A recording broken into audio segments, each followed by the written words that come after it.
Assalamualaikum warahmatullahi wabarakatuh. Waalaikumsalam warahmatullahi wabarakatuh. Alhamdulillahi rabbil alamin.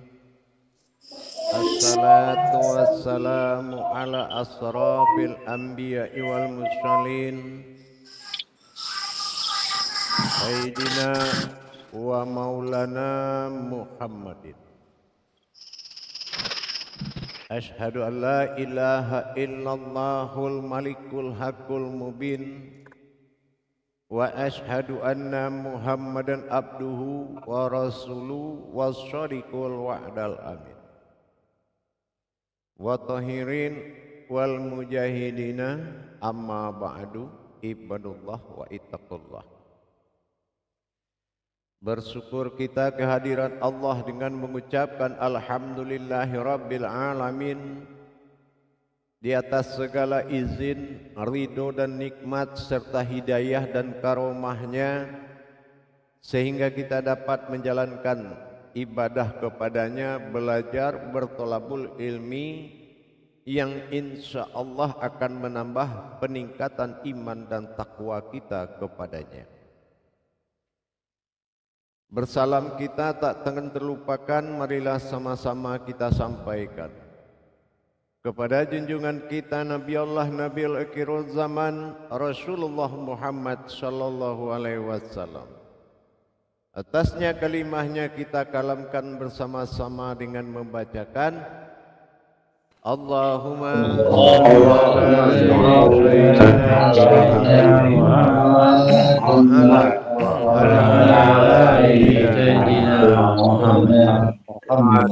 Jamaah grup 7 yang dirahmati Allah rahimakumullah.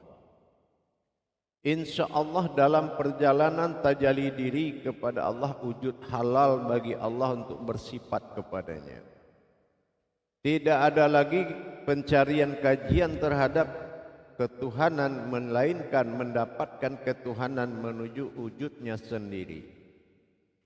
Dalam masa tajalli yang pernah kita pelajari pada tahap kedua, sampailah kita pada lam alif yang dikatakan lam jalalah, tubuh tersirat, tubuh batin bagi dia. Inilah yang akan kita lanjutkan kepada sifat bertajalinya diri, batin dan sifat ini, sehingga dia dihimpun satu menjadi satu kodrat. Lam alif dikatakan lam jalalah, tubuh batin dan nyawa rahasia. Ini disebut tubuh rahasia.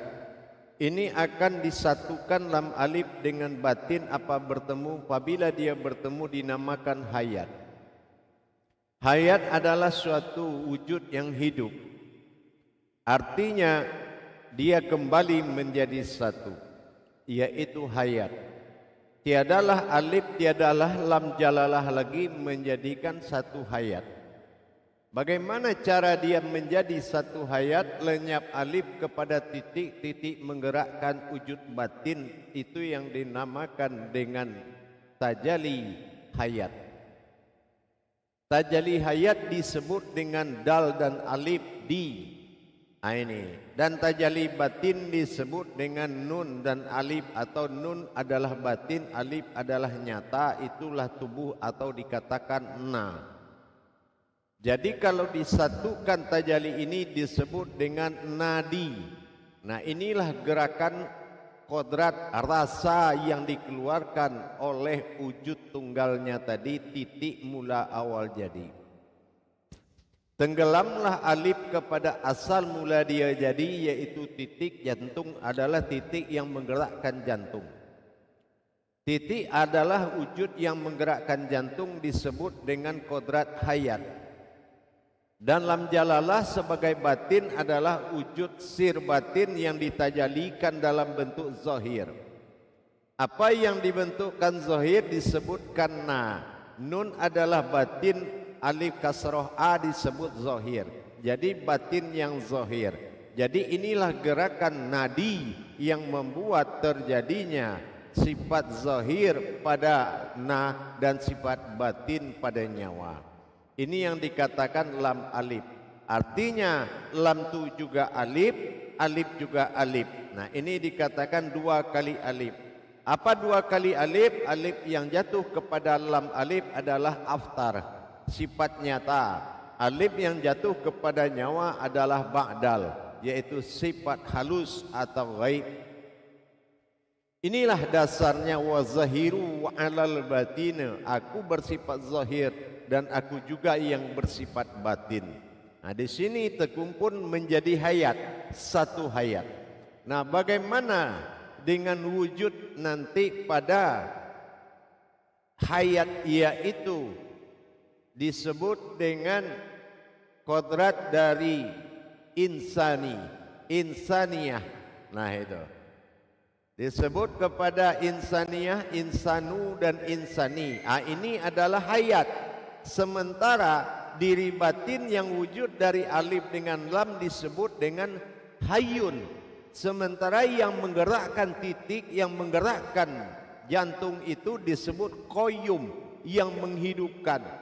Diri yang bergerak menjadi alif tadi disebut dengan batin dan sir nyawa disebut hayyun.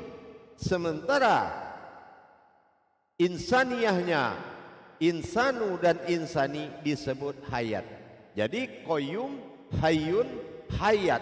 Nah, ini yang aras atau hayat yang dia kirim.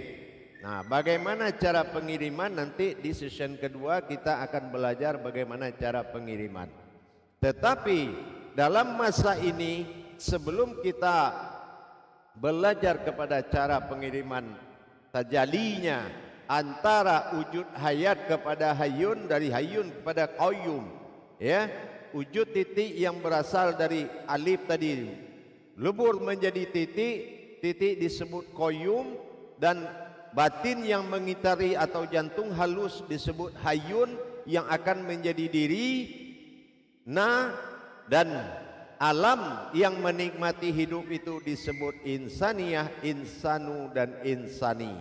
Nah, yang mana gerakan dari insaniyah batinnya adalah di ma'ani, kening, dan insanu batinnya ada pada dada mewakili kepada umat, dan insani sekalian ruh dan makhluk disebut pada batin hati, batin kolbi. Tiga dia. Nah, jadi kalau kita melihat sebelum ini terjadi, coba bisa dibayangkan, insaniyah tidak berdiri di diri manusia, yaitu batin hayatnya, alam nyata. Berarti selama ini alam nyata itu hidup sendiri dengan ruhnya. Begitu juga dengan insanu, manusia yang tidak berhubungan batin dengan Allah, dengan batin muluknya, maka dia akan merasa hidup sendiri. Begitu juga dengan insani, para hewan dan para makhluk liar, makhluk gaib, karena dia tidak terhubung batinnya dengan Allah, dia juga hidup sendiri. Akhirnya hidup itu berantakan. Inilah dunia yang berantakan, dunia yang cerai-berai, tidak terkendali oleh batin. Kenapa?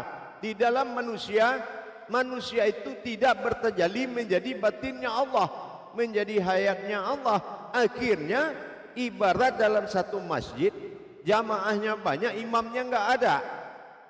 Bisa dibayangkan seperti apa alam ini tanpa hubungan batin insya Allah dengan Allah. Insaniyah, dia tidak punya insaniyah. Insaniyah ini sebuah nama batin. Alam ini kodratnya ruh, mulki.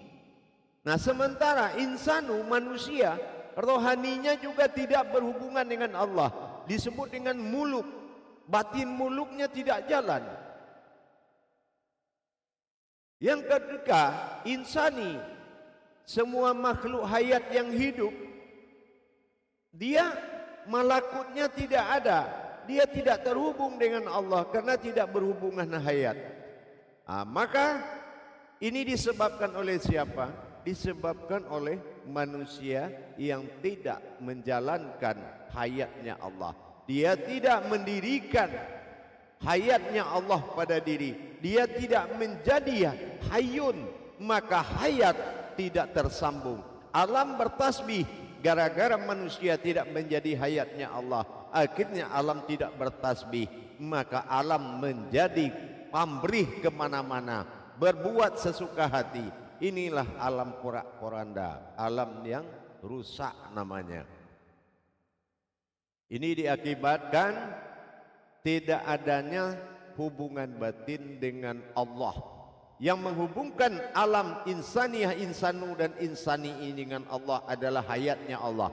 Siapa hayatnya Allah? Itulah diri manusia sebagai lam alif lam jalalah. Tetapi ternyata lam alif tidak lebur, alif tidak lebur menjadi wujud, wujud tidak mendirikan kodrat hayat, sehingga jantung berbunyi tidak ada artinya, tidak tersambung menjadi hayat, tapi bunyi-bunyian yang ada di dalam dada. Ini sama artinya juga tidak bertuhan dan mempertuhan. Begitu jemaah. Jadi semuanya hidup dengan roh masing-masing, tidak ada hidup dengan batinnya Allah. Karena apa? Karena manusia tidak menjadi riwayat yang sebenarnya. Mudah-mudahan ini bisa dipahami. Maka dikatakan bersatunya alif dengan lam jalalah, sir dengan batin menjadi hayat. Ingat itu, camkan. Ingat itu, menjadi hayat. Hayat ini digerakkan oleh kodrat wujud batin, titik yang ada di dalam gerakan jantung itu. Namanya wujud, titik wujud. Wujud tidak menggerakkan wujud, namanya hayyun, yaitu diri batin pada jasad. Dan hayyun tidak memberikan hayat kepada alam jasad sebagai alam askornya, insani, insanu, dan insaniyah. Ini akan terputus hubungan Baitullah, putus hubungan segala ruh dengan batin Tuhan. Akibatnya alam tidak bertuhan, alam murka, manusia binasa. Alam murka, manusia binasa tanpa adanya Tuhan. Inilah keadaan. Jadi wajar, jangan aneh kalau terjadi banjir, gempa bumi segala. Jangan aneh, itu ulahmu juga, karena kamu tidak memberikan ketuhanan kepada mereka. Makanya dibilang musibah itu berawal dari manusia dan kembali kepada manusia. Tapi kalau di diri kita tidak ada lagi kodrat manusia melainkan wujud Tuhan bernama manusia, maka tidak akan pernah alam ini murka. Yakinlah, insya Allah. Mari kita bermuzakarah. Salu muzakaratun fil jami'ati rahimakumullah. La ilaha illallah wallahu akbar. Insyaallah di bulan kedua kita baru mengajarkan cara berdayari. Silakan juru tabligh.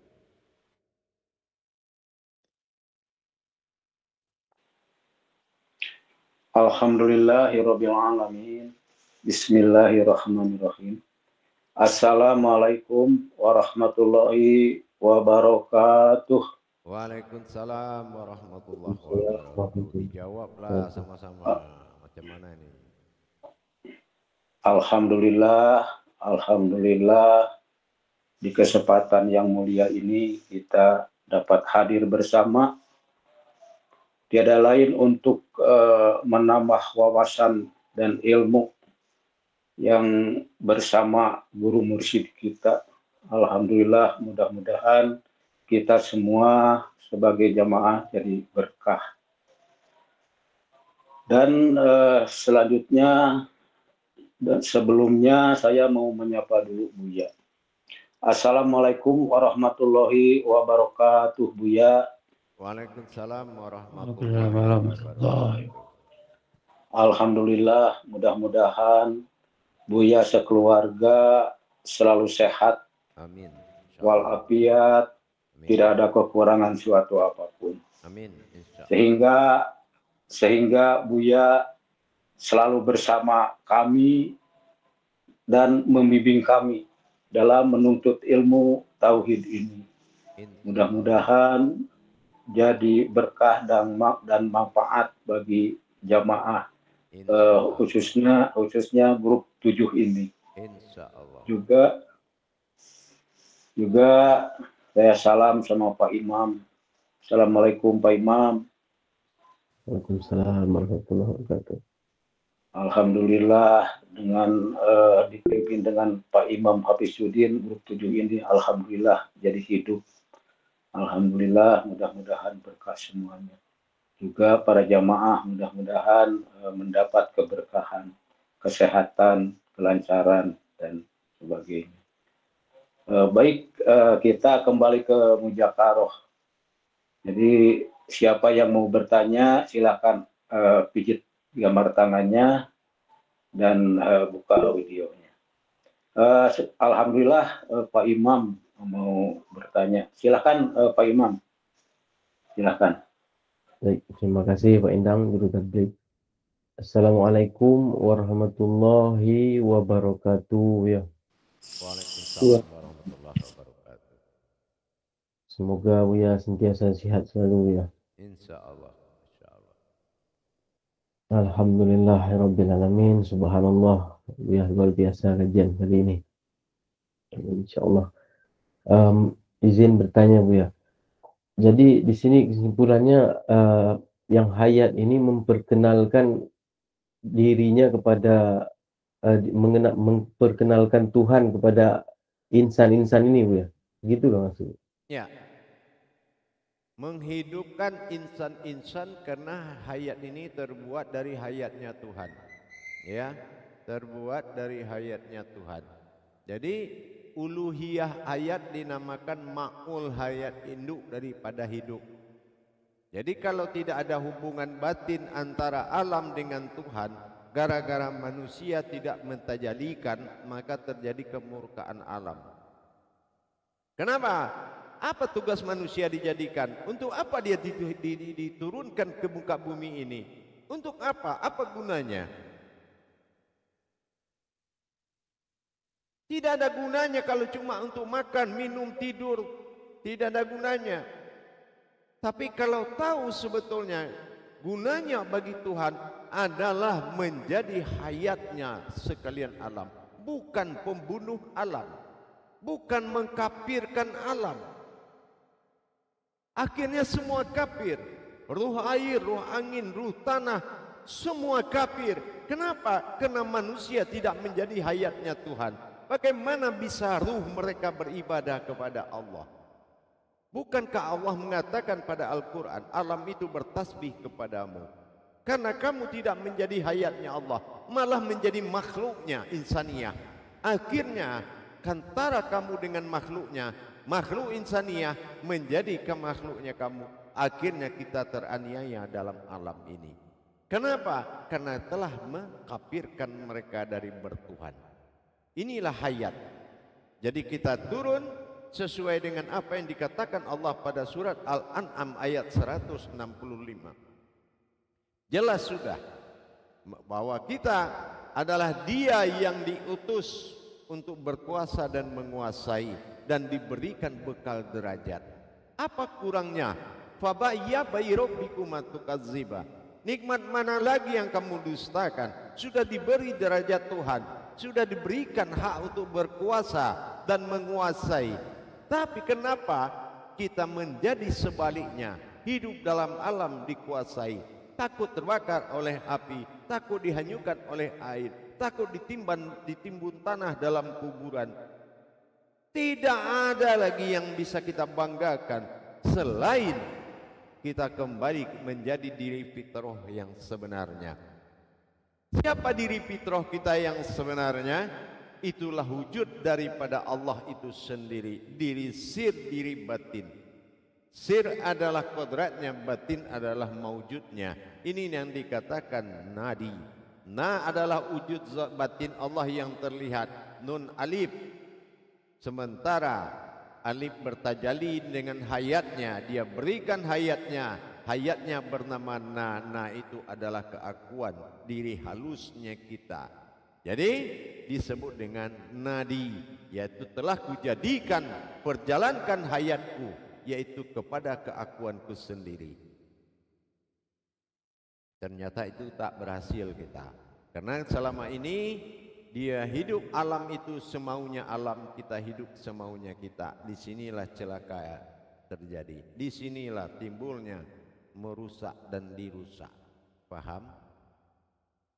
Nah, dengan adanya tajalli ini, maka kita sudah bisa melaksanakan hubungan batin sebagai hayatnya Allah kepada batinnya alam ini disebut insaniyah, kepada batinnya seluruh manusia disebut dengan muluk, dan kepada batinnya segala makhluk yang hidup disebut dengan malakut. Dan titik tiga batin ini harus berhadapan dengan diri halus dan tubuh halusnya Allah kembali, dan ini harus dilaksanakan. Dan adalah penampakan ibarat kita melihat masjid. Wujud dari perpaduan tiga insan di dalam satu wujud. Inilah wujud zahir yang terlihat. Tiga kodrat harus kembali dihayatkan Allah, dihayatkan dengan hayat Allah kembali. Nanti akan kita pelajari cara mentajali dan melatihnya nanti pada sesi kedua. Paham? Insyaallah ya, terima kasih banyak Bu ya. Insyaallah. Baik. Assalamualaikum warahmatullahi wabarakatuh. Waalaikumsalam warahmatullahi wabarakatuh. Baik, selanjutnya Ibu Ani ya. Ibu Ani, silakan. Silakan Bu. Assalamualaikum warahmatullahi wabarakatuh ya. Waalaikumsalam warahmatullahi wabarakatuh. Sehat selalu ya. Insya Allah, amin. Mohon diberi pencerahan Bu ya. Tentang apa ya? Mengenai hayat, payu. Ya. Kayu. Baik. Yang dikatakan hayat adalah sebuah kehidupan yang ketiga dari diri kita, yaitu seluruh alam disebut dengan hayat. Dan berasal hayat ini ini namanya kehidupan, berasal dari yang hidup. Yang hidup siapa? Hayyun. Hayyun itu batin Allah bernama diri. Nah, dari mana asal hidup hayyun? Dari koyum. Koyum itu adalah gerak jantung. Ya, dari situlah yang menghidupkan. Jadi itu wujud batin yang bertasbih sehingga kita wujud sebagai hayyun dan kita menghidupkan seluruh alam dengan hayat. Nah, jadi yang menghidupkan adalah qayyum, yang hidup diri adalah hayyun, dan yang semua alam disebut hayat. Ini satu kehidupan, tak boleh dipisah. Nah, ini yang tidak pernah bertemu selama ini, akhirnya hidup sendiri-sendiri. Nah, inilah akibatnya kita tidak bersatu dengan alam, maka kita alam murka dan kita juga durhaka jadinya. Dan akibat kita tidak mendirikan hayat batinnya Allah untuk mereka bisa bertuhan. Harusnya kalau mereka bertuhan dengan Allah, kepada Allah, maka adalah kita sebagai khalifahnya Allah yang harus dia selamatkan. Dia tumbuhkan segala bentuk rezeki untuk makan kita.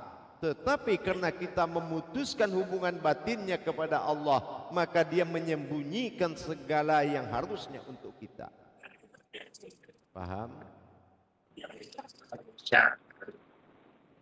Baik. Lanjut, silakan pada yang lain. Baik, selanjutnya.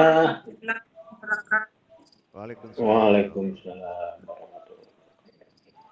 Baik, yang angkat tangan Ibu siapa ya? Silakan Bu. Nggak kelihatan. Silakan Bu, yang angkat tangan Bu. Silakan bertanya sama Bu.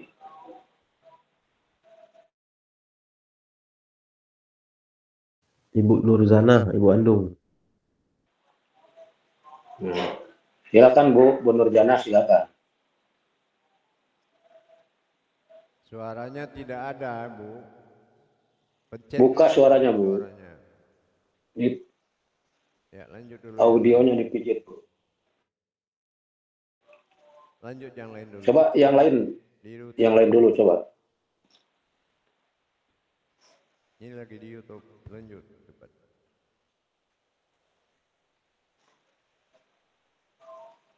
Ya, silakan. Assalamualaikum Silakan. warahmatullahi wabarakatuh, Buya. Waalaikumsalam warahmatullahi wabarakatuh. Silakan.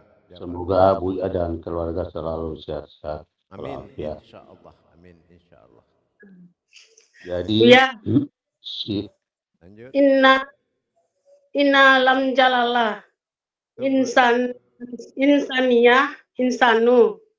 insania apa itu? Ya, lanjut Pak. Silakan.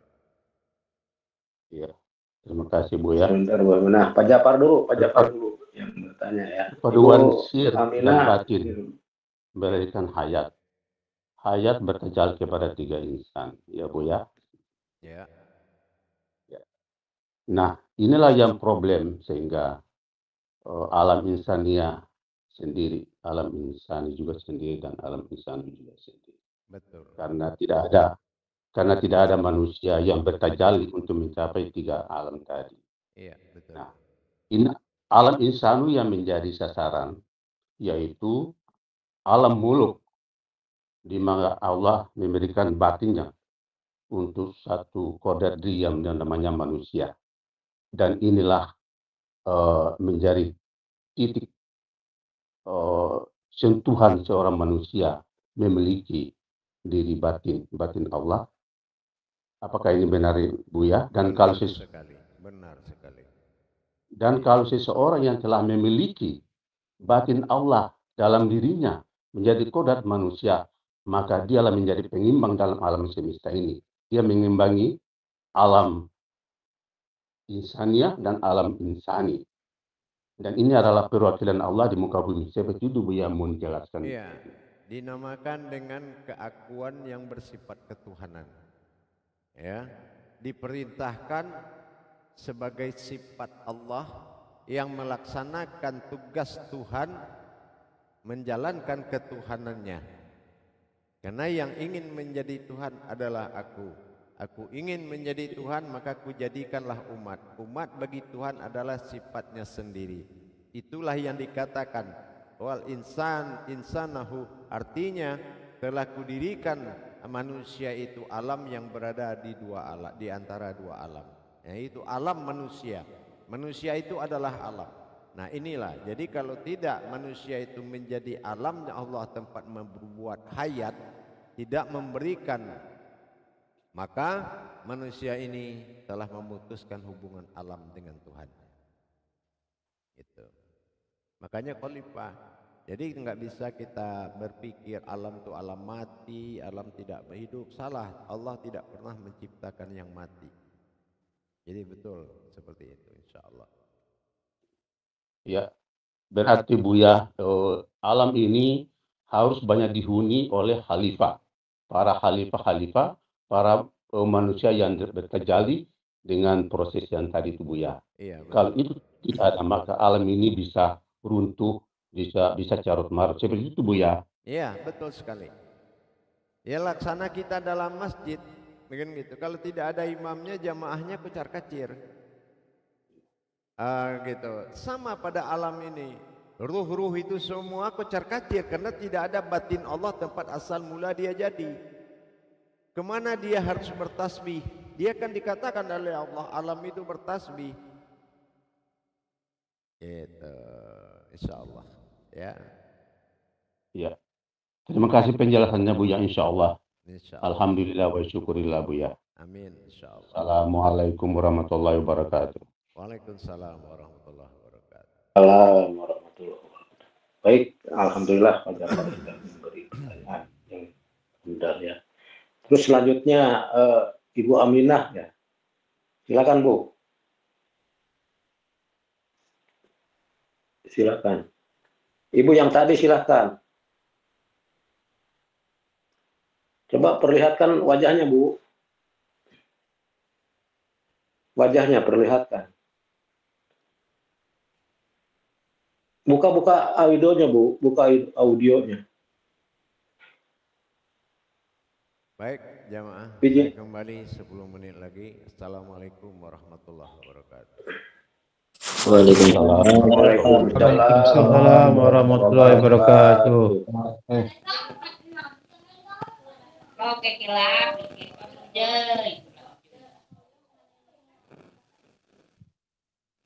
Ibu Nurjana, gimana audionya Bu? Saya nggak bisa. Ini ya, Ibu ini, Bu. Nggak bisa.